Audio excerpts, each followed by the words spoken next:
sweets, and welcome back to my channel. I hope you're having a great week so far.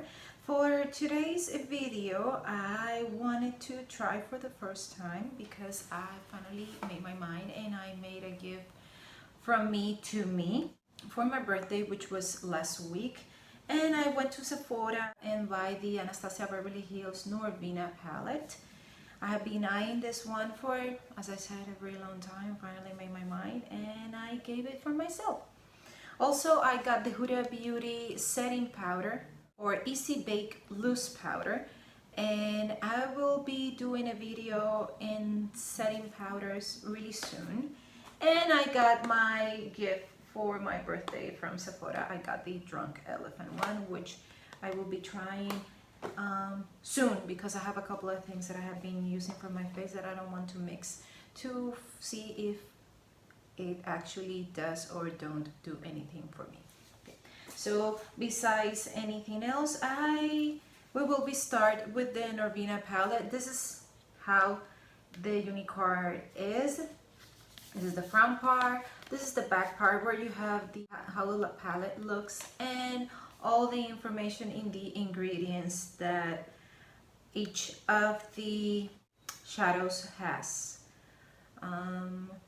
It has a message here. It says, I have always wanted to create a palette that embodies my spirit. I am a dreamer at heart and I get lost in my own fantasy world daily. It is a whimsical place that leaves you feeling carefree. If I had to explain how these colors make me feel, I would say happy. It is named Norvina after the daughter of Anastasia, which is the one that is in charge of the creative department of Anastasia Beverly Hills. This is how the actual palette looks like. It has this suede packaging. It is really soft and nice for the touch. It has the white embossment in it, and this is how the actual palette looks in the inside.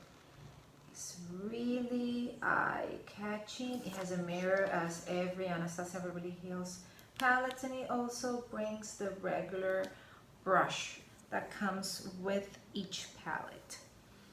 I don't have a clue what I will be doing. Definitely it would include a purple or lilac, but let's just try it. I will include swatches of the palette in some point of the video, but let's just jump to the tutorial part of it. I will, as always, prime my lid, and I'm using my always trusty Milani eyeshadow primer, and I'm going to apply a little bit in my eyelids, starting in my lash line and going upwards towards my brow bone. I'm doing it in tapping motions using my ring finger. I'm trying a new foundation, by the way, and a setting powder.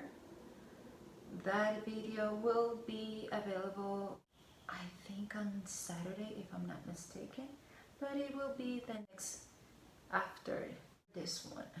So go and check it out as soon as it is uploaded. I think I will start with Volatile.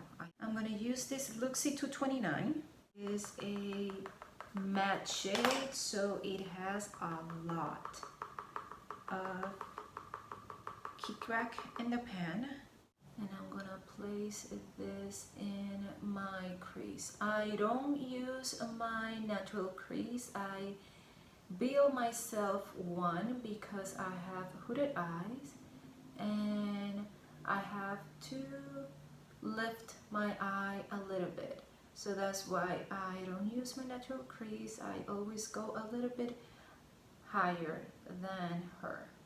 I start by applying the pigment and the shadow first, and then in small circular motions I start blending it. I'm finishing it inside my brow, going for a second time to build up a little bit.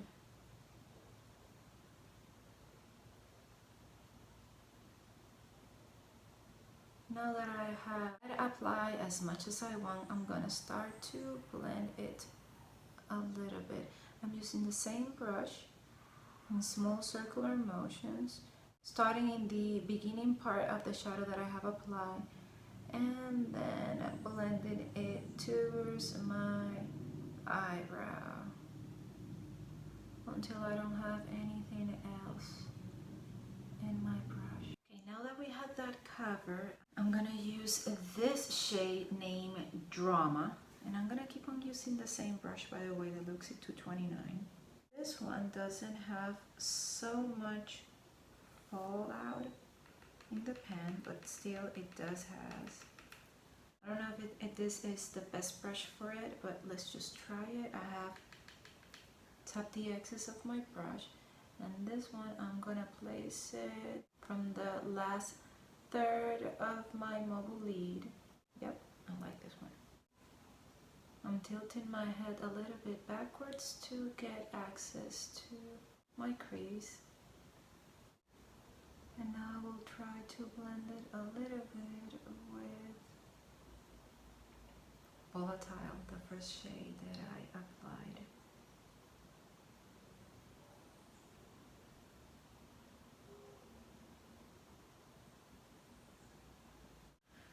Now that I have placed that, I'm gonna take away the excess of the brush that I have been using. And now I will blend it a little bit in my crease. I'm doing really soft circular motions to make it disappear one shadow into the other. There. Yep, I think that is more than enough. Now I think that I will go for the shade named Celestial, and I will use my ring finger with that one. And I will place it exactly in the middle of my mobile lead, and a little bit overlaying the shade named Drama, which was the one before this one, to help blend the two shades into one another. And I'm doing the same thing above my natural crease, trying to blend one shade into the other one. There. And now I will go with this shade called Wild Child, and I'm gonna use my ring finger for it. This shades, by the way, feels creamy to the touch, not really pressed in together. It's a very different texture.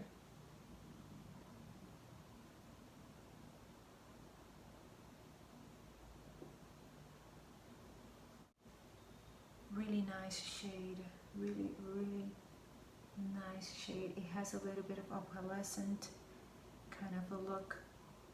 What I have left over in my finger, I will try to blend it in here. Just brushing my finger. Now I will go to this shade named Love, and I'm going to use my Basante Contour eyeshadow. Since it is another matte, it has a lot of kickback in the pan. I'm tapping the excess of my brush, and this one I'm going to use it to blend this area of my look.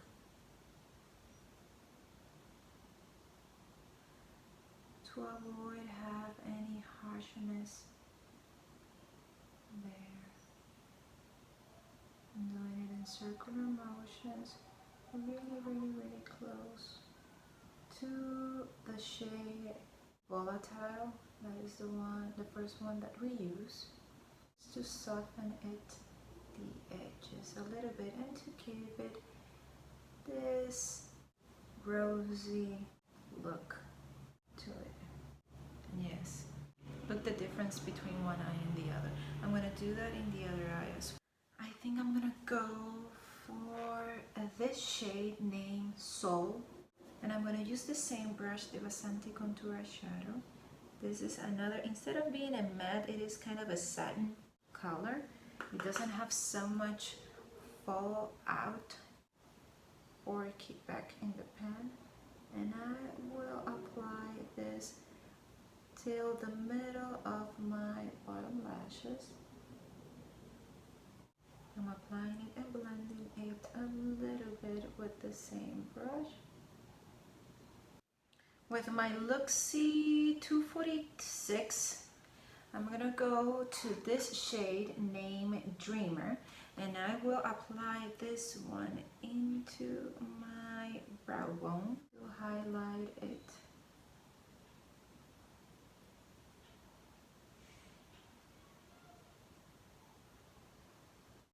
And I will use this one to highlight my inner corner.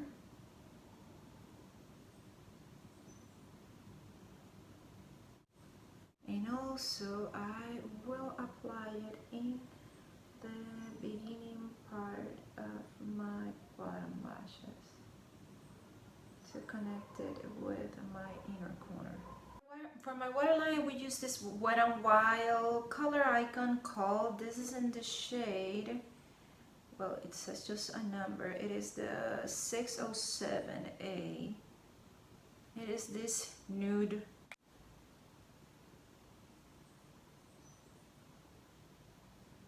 And I will do a really small liner. I'm gonna use this Sugar Call of Honor Intense Kajal. This is in the shade 01 Blackout.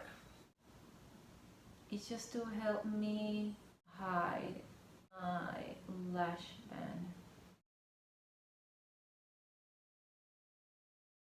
I'm gonna use this Sigma E21 to smudge it a little bit.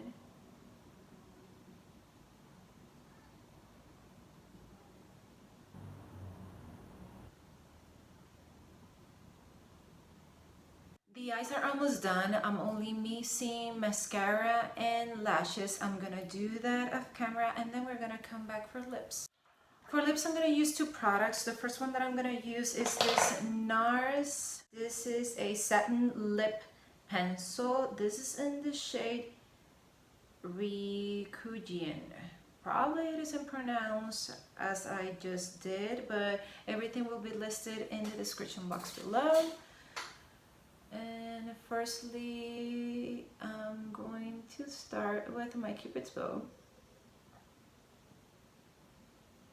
Now my sides.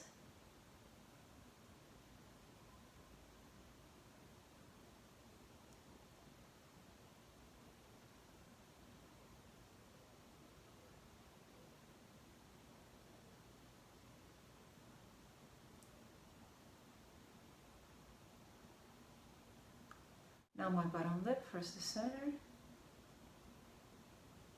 and now the sides. I'm going to fill a little bit my corners. And to fill in my lips, I'm gonna go with this mini from Anastasia Beverly Hills. This is the lip gloss in the shade Saint Tropez. So sweet, this is it. This is the final look. Usually I am blessed that I like the ending result of everything I do in my face. I really like the eyes. I thought that I was going to do a little more soft eye look rather than this really, let's just say bold, but bold because it is a little bit dark that I would thought at first that I would go for, but I am really liking it. So far, I am really satisfied with the Anastasia Beverly Hills Norvina palette. The last palettes that Anastasia has been developing in her line are a lot more richer in pigment. The formula is a lot better than the first ones, but they have the quality of Anastasia Beverly Hills, so the quality that I expect from Anastasia Beverly Hills. I think when we are talking about palettes, eyeshadow palettes, everybody expect from Anastasia nearly the best, or I expect the best. This is one of my favorite eyeshadow brands, and I have not been disappointed yet. This, I think, yeah, I like each one of my palettes. I love the shades, are amazing. The ones that I didn't use from the first row, which are the metallics, Summer, Gold Rose, and Dazzling. I'm gonna swatch really fast those shades for you. These are the 3 shades. Really amazing, nice pigment and a lot of color payoff from the 3 of them. And from the mattes, I didn't use base, which is the first one, and Incense, Eccentric, and Passion. And these are those 4 shades. As you can see, a lot of pigment, a lot of color payoff. The opacity is there. You don't have any streakiness, any patches, anything. They're really good. If you're giving it a thought to get this palette, I would do it. It would depend on a color preference, basically. But I think that this is a palette that almost anybody can use it, pull off, and use on a regular basis. I hope you like it, and if you do like this palette, leave your comment below. If you're thinking about to buying it, also do it. We can help each other to make a decision. Also, remember that I'm doing a foundation review, so check out my next video. Currently, I'm more than satisfied with it, and it had been around almost the 4-hour mark from the time that I applied it, and it's looking flawless. So I'm saying yes to it up to this moment. If you like this video, press the like button. If you haven't subscribed to my channel, please do so. I really appreciate it. And if you want to get notified every time I upload a video, press the notifications bell. And I will see you in the next one. Bye.